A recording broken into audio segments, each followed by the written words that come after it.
Hello everyone, so welcome back to my another video. I really hope everyone is doing well.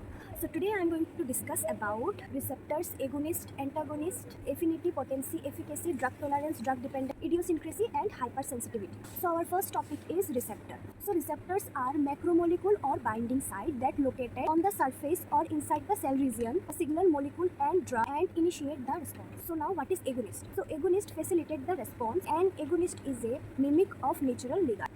It produces similar biological effect as the natural ligand when it bind with the receptor. Now what is antagonist? So antagonist inhibit the receptor response. As their names implies as antagonist inhibit the action of natural ligand. Agonist, partial agonist and even inverse agonist. So antagonists are divided into two types. One is competitive antagonist and another is non-competitive antagonist. So competitive antagonists are those antagonists which bind to the same site as the agonist but do not activate it, thus blocks the agonist action.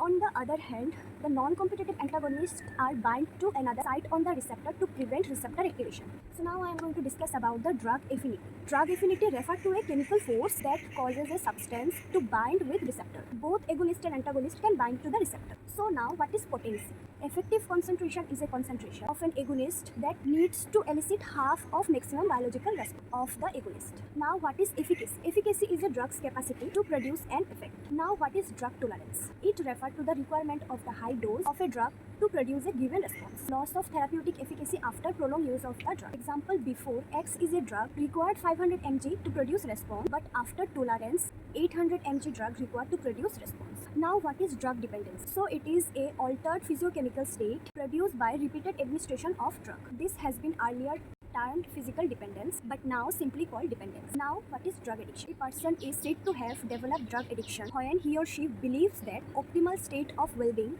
is achieved only through the action of the drug. The subject feels emotionally distressed if the drug is not taken. Now what is tachyphylaxis? When some drug administered repeatedly at small intervals, cell receptors get blocked up and pharmacological response to the drug is decreased. The decreased response cannot be reversed by increasing the dose. This phenomenon is called tachyphylaxis or acute tolerance. So now coming to the next topic, what is idiosyncrasy? Idiosyncrasy is referred to genetically determined abnormal reactivity to a chemical. Idiosyncrasy is also called allergy. Example, small quantity of aspirin may cause gastric hemorrhage. So now our last topic is drug allergy. So it is an immunological mediated disease. The symptoms may appear even with much small dose and have a different time, course of onset of action and duration. This is also called drug hypersensitivity. The target organ primarily affected in drug allergy are skin, airway, blood vessel, blood cell, gastrointestinal tract, etc. Example, methyl dopa causes hemolytic anemia. So with this short discussion, I am going to end my topic. So thank you so much. I really hope everyone will like my video. Thank you.